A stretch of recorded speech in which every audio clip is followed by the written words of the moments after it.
Shalom, shalom, shalom. This is Great Millstone, Virginia. As always, to give you the latest news, articles, and lessons through the spirit of Yahweh Hashem Shai.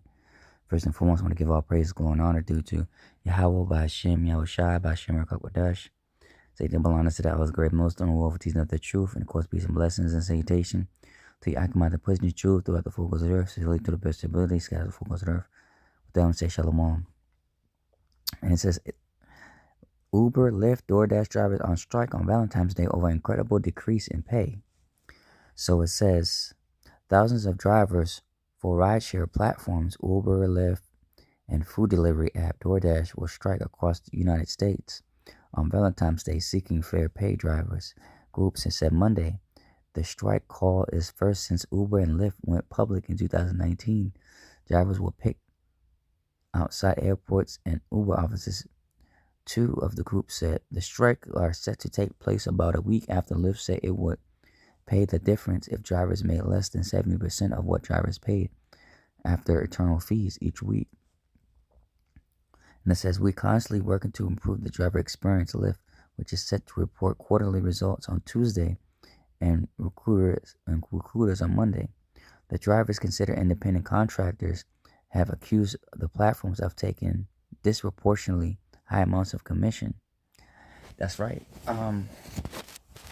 That's right, man. So let's say, for example, if you wanted to go to, let's just say, I'm just saying, for example, let's say to Virginia all the way to, let's say, Richmond, right? Maybe it's gonna be like close to, depending on what time of day.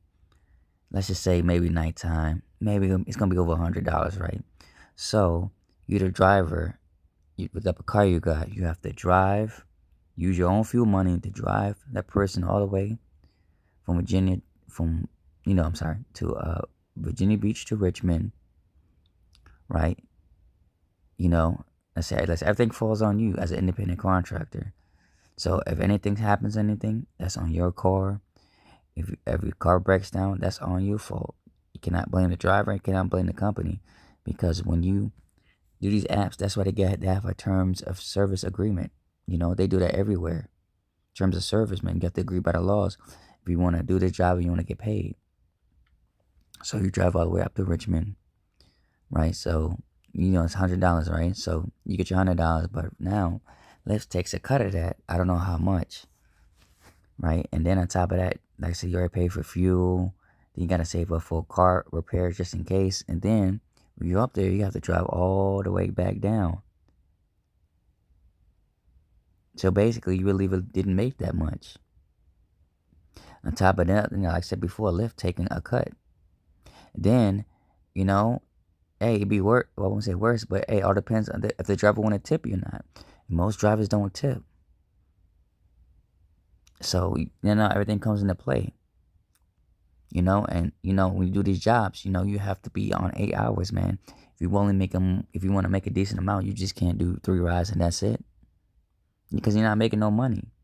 And also that too, there's an algorithm too. They have to rate you, they have to give you comments. Being the longest, they're gonna get first dibs, man. So you starting out, you might not get as much as rides as everybody else. And then when you see a ride, another lift that you gotta do, some people want to just go a short distance, it's like $10, and you're like, damn.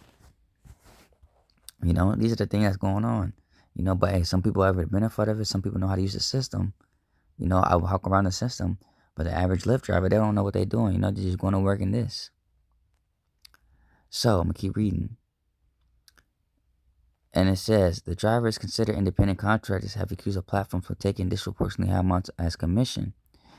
The Justice for App Workers Coalition, representing about 1,130 drivers and delivery workers, said its drivers will not provide rides to its former airports between 11 and 1 p.m. in 10 cities. So as you can see, we're fighting for our rights. Together we are stronger. It says, by not paying drivers a livable wage, drivers are barely to afford their bare necessities.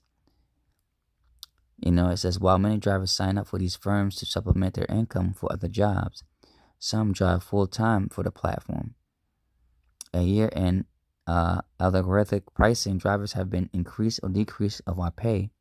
Incredible decrease of our pay, whatever calculations or algorithms they're using. It's absolutely useless. The president of California-based rideshare drivers United Nation Union told reporters on Sunday in 2003 Uber drivers' monthly average gross earnings fell 17%, while those Lyft drivers increased to 2.5%, according to the GridWise, while analysis gig mobility data says drivers earning remained strong as the quarter of 2023 drivers in the U.S. were making about $33 per utilized hour. Said as most of its drivers were satisfied that what they earned. DoorDash did not immediately respond to the comment. So basically, at the end of the day, these gig jobs, because, a lot of people, they work full time. Some people do part time. But at the end of the day, we live in Babylon. Scripture talks about how we're subject to payments, man. We're in captivity. So you so you so-called Negro Latinos and Native Americans, primarily talking about you. You're not going to get what you really paid for, man. Because at the end of the day, when you make them out, everything adds up. It's going to put you more and more in debt. Scripture says in Haggai 1:6, let me get it for edification's sake. This is a prime example. Yeah, Haggai 1:6, ye have sown so much, bringing so little. That's right. So you work hard 8 hours, driving back and forth, trying to get appointments to appointments, whatever you got to do. But when it's all done, you really haven't made that much as you thought you would, or I thought you should. Because the commission fees, the fuel, the repairs, and not even tip. And on top of that, I totally forgot, you got to pay taxes after that. Because, you're under a 1099. So you're not getting taxed. So you have to file your own taxes. You eat, but you have not enough. You drink, but you're not filled with drink. You clothe you, but you are not warm. You have earned wages. Ye that earn wages that put into a bag of foals. So this is a prime example of what's going on basically in this whole article, man. This is a prime example, man. But of course, I'm not gonna make it long. I just want to get straight to the point. And of course, like I said, if you know how to use the system, that's fine. Do what you gotta do.